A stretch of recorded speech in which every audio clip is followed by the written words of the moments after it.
Bismillahirrahmanirrahim. Assalamualaikum warahmatullahi wabarakatuh. Perkenalkan, kami dari kelompok 1 yang beranggotakan 3 orang. Yang diantaranya Hilyatul Jannah, saya sendiri, Siti Radia Ramadhani, dan Nasrullah. Pada kesempatan kali ini, kami akan memaparkan materi tentang isobarik. Baik, untuk mengefisienkan waktu, maka kami akan memaparkan materi kami. Yang pertama, konsep dan definisi. Isobarik adalah suatu objek atau proses yang dicirikan oleh tekanan yang tetap atau sama. Isobarik adalah proses perubahan keadaan yang terjadi pada volume konstan.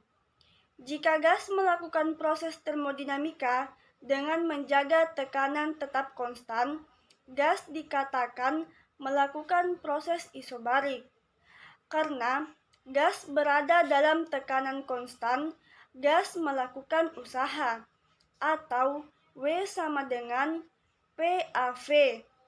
Kalor di sini dapat dinyatakan sebagai kalor gas pada tekanan konstan QP.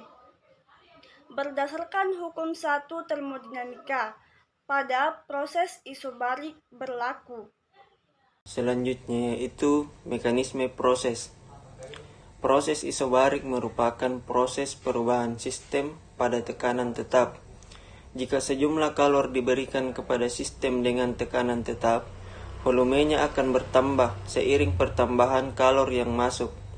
Proses ini merujuk pada perubahan keadaan termodinamika dalam tekanan konstan. Usaha pada proses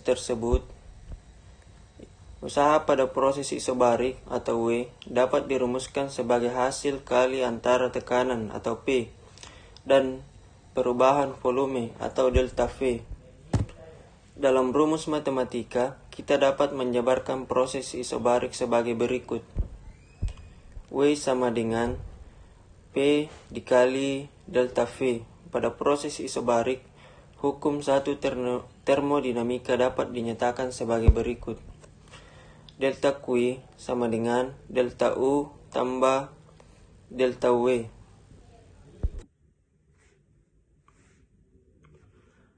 Persamaan sistematis.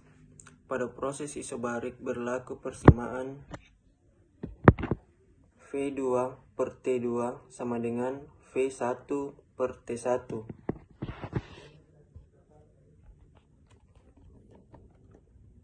Sedangkan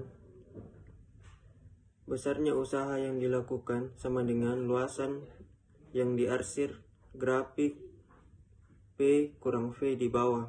Rumus usahanya W sama dengan P delta V sama dengan P V2 kurang V1. Perubahan energi dalam sistem dinyatakan dengan persamaan berikut.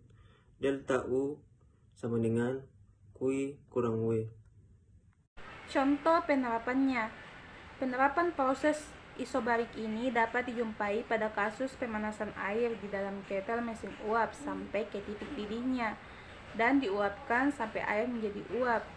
Kemudian uap tersebut disuperpanaskan atau superheated dengan semua proses berlangsung pada suatu tekanan konstan.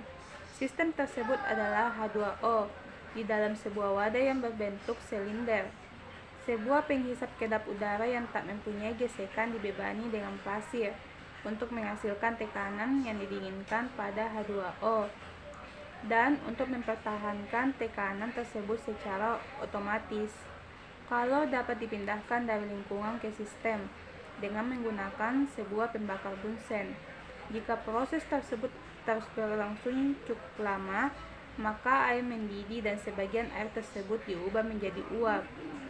Sistem tersebut berekspansi secara kuasi statik, tetapi tekanan yang dikerahkan sistem pada penghisap otomatis akan konstan.